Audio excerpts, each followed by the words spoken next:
अस्सलामुअलैकुम वीवर्स।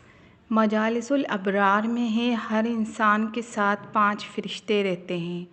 पहला सीधी जानिब जो नेकियां लिखता है, दूसरा बाएं जानिब जो बदियां लिखता है, तीसरा आगे रहता है जो नेकियों की तलकीन करता है, चौथा पीछे रहता है जो बलाओं से बचाता है, और पांचवा पेशानी पर रहता है जो दुरूद पाक लिखता है और हुज़ूर अकरम सल्लल्लाहु ताला अलैहि वसल्लम तक पहुंचा देता है। तो आइए हम भी एक बार मोहब्बत से आजिज़ी से दुरूद पाक पढ़ लेते हैं। सल्लल्लाहु अला मुहम्मद सल्लल्लाहु अलैहि वसल्लम। आज की कहानी हमें हमना अज़ीज़ सुनाएंगी, तो आइए उन्हीं की ज़बानी कहानी सुनते हैं। मैं हमना अज़ीज़ हूँ और कराची की रिहायशी हूँ। मेरे अब्बू और ताया जान 2 भाई थे। हमारी इकलौती फुप्पो दुबई में मुकीम थी, उनके 2 बेटे थे। मेरे 3 साल के बाद मेरा इकलौता भाई समीर दुनिया में आया। ताया जान और पापा की कॉटन फैक्ट्री थी। दोनों भाई मिलकर कारोबार संभालते थे। ताया जान की इकलौती बेटी अबीरा थी, जो कि बहुत मन्नत मुरादों के बाद पैदा हुई थी। अबीरा तकरीबन मेरे भाई समीर से 2-4 माह छोटी थी। ताया जान और हमारे घर बराबर थे, बीच में एक दूसरे के घर आने का दरवाज़ा भी दिया गया था। अबीरा अलग ही मिजाज की लड़की थी। ताया जान या ताई जान के लाडो प्यार या एक ही होने की वजह से अलग थलग रहना पसंद करती थी। उसका ननियाल तो काफ़ी बड़ा था, मगर वो किसी के घर आना जाना मिलना जुलना पसंद नहीं करती थी। उसकी अलग दुनिया थी, जहाँ वो अकेली खुशी से खुश रहती थी। हमारे घर में कभी ताया जान या ताई के साथ आ जाती तो खामोश उकताई सी बैठी रहती। मेरी मामा बार बार कहती, जाओ हमना बच्चों के साथ चली जाओ या समीर के साथ खेल लो, मगर वो नो थैंक्स कहकर अपनी जगह से ना हिलती। फूफो जब भी दुबई से आती हमारे घर रहना पसंद करती। उनके बच्चे शिकायत करते कि बड़े मामू के घर दिल नहीं लगता। अबीरा तो अपने रूम से बाहर ही नहीं निकलती। फूफो भी कहती, बड़ी भाभी पता नहीं क्यों अबीरा को नहीं समझाती। लड़की ज़ात है, सबसे घुल मिल कर रहे, आगे जाकर हालात किस रुख को बैठते हैं। लड़कियों को तो हर जगह हर माहौल में एडजस्ट होने की आदत होनी चाहिए, वरना ज़िंदगी कितनी मुश्किल हो जाती है। मेरी मामा भी हाँ में हाँ मिलाती। ख़ानदान में हर जगह बड़ी भाभी अकेली जाती हैं, अबीरा कभी उनके साथ नहीं होती। छोटी थी तो हमारे घर माँ बाप के साथ आ जाती थी, अब तो महीनों उसकी सूरत देखने को नहीं मिलती। ख़ानदान की किसी तकरीब में अबीरा शामिल नहीं होती थी, अगर होती भी तो सबसे अलग थलग खामोश बैठी होती। वक्त गुज़रता गया, हम अबीरा की सादत के आदी हो गए। मैं और समीर एक दूसरे का हाथ पकड़े उम्र की मंजिलें तय करते चले गए। करीब होने के बावजूद अबीरा कभी हमारे करीब ना आई, कभी दुख सुख हमसे शेयर नहीं किया। बहुत छोटी उम्र में उसके हाथ मोबाइल आ गया।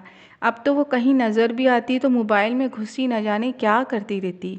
एक दिन मेरी मामा ने उसकी मम्मा से कहा, अबीरा अभी छोटी है, इसे मोबाइल ना दें। तो वो कहने लगी, तुम तो जानती हो वो अपने बाप की कितनी लाडली है, उनसे ज़िद करके रो धो कर लिया है, वो तो बेटी की कोई बात नहीं टाल सकते।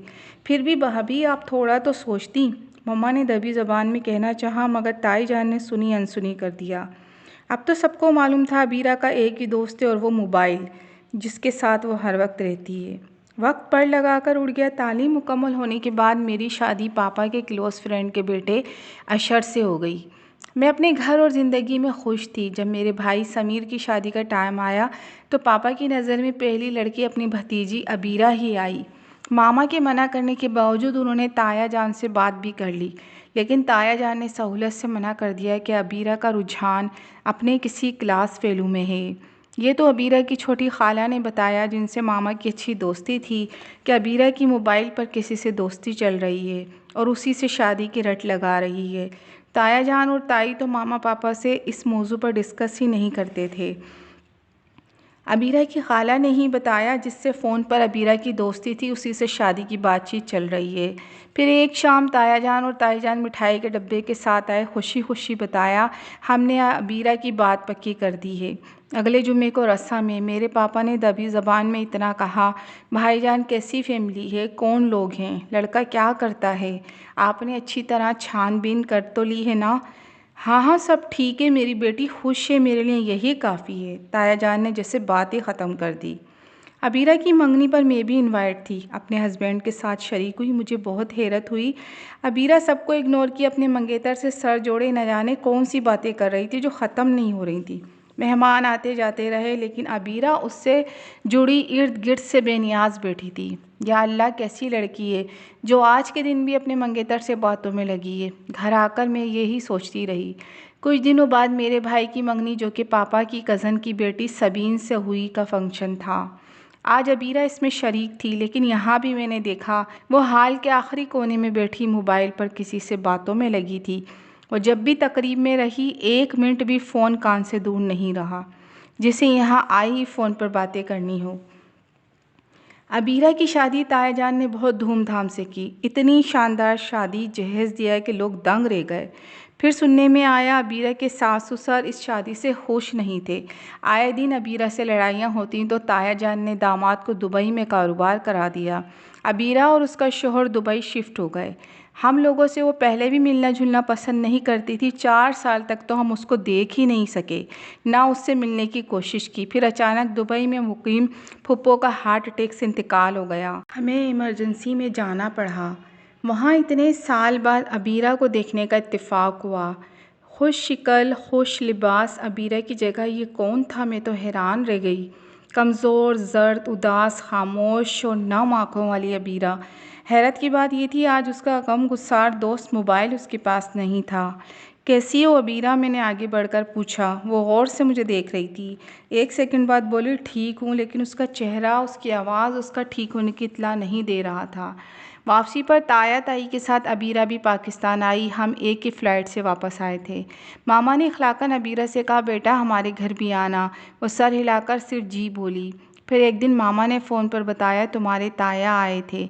बता रहे थे अबीरा अपने शोहर अब्दुल्ला से खुला ले रही है। लेकिन क्यों? मुझे हैरत के झटके लगे। अब्दुल्ला से उसकी पसंद की शादी थी, लेकिन मुअम्मा हल न हो सका।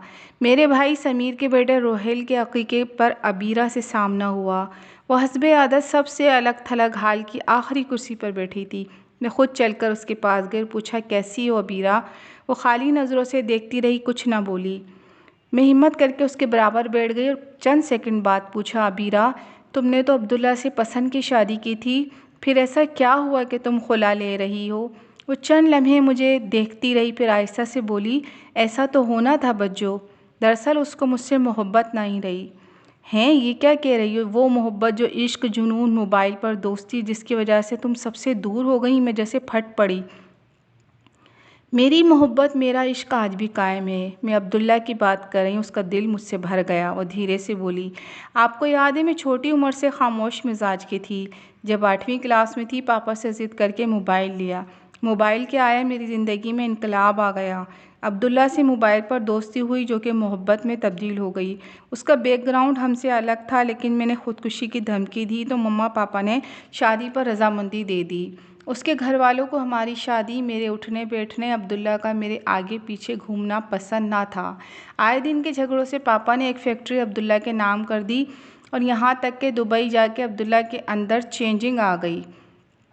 वो रात गए बाहर रहता। मेरे 10 फ़ोन करने पर 1 फ़ोन करता। मैं खाने पर इंतज़ार में बैठी रहती हूँ, बाहर खाकर आ जाता।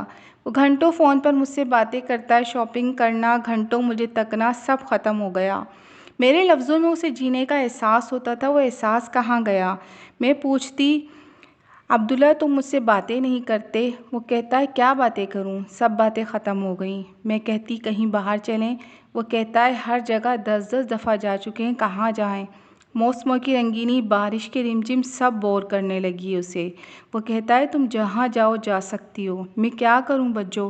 मुझे उसके बग़ैर हर रंग फीका लगता है। मेरे कदम उन जगहों पर अकेले नहीं उठते जहाँ हम साथ गए थे। वो ज़ारो कतार रो रही थी और मैं दुख, रंजो, गम में डूबी गहरे अफसोस से सोच रही थी, कैसे कहूँ नादान लड़कियों, मर्द जब महबूबा को बीवी बना लेता है तो बीवी के दर्जे पर ही रखता है। महबूबा की तरह नाज रखने उठाना बंद कर देता है। उसके बग़ैर अकेली कैसे रहोगी? मैं दुख से पूछने लगी। उसके साथ रहते हुए भी तो अकेली हूँ ना? वो रोते रोते बोली और उठकर बाहर निकल गई। मेरी आंखों में आंसू आ गए। अबीरा की इस हालत का ज़िम्मेदार कौन है? उसके वालिदैन या वो ख़ुद? वालिदैन जो मोबाइल अपनी नाजुक परियों को देखकर आज़ाद हो जाते हैं और बेटियां जो जानते बूझते इस खाई में गिरकर मर जाती हैं। आप ही बताइए ज़िम्मेदार कौन है? जी व्यूअर्स, कहानी पसंद आने पर कमेंट्स कीजिएगा, चैनल को सब्सक्राइब कर लीजिए, लाइक और शेयर करना मत भूलिएगा।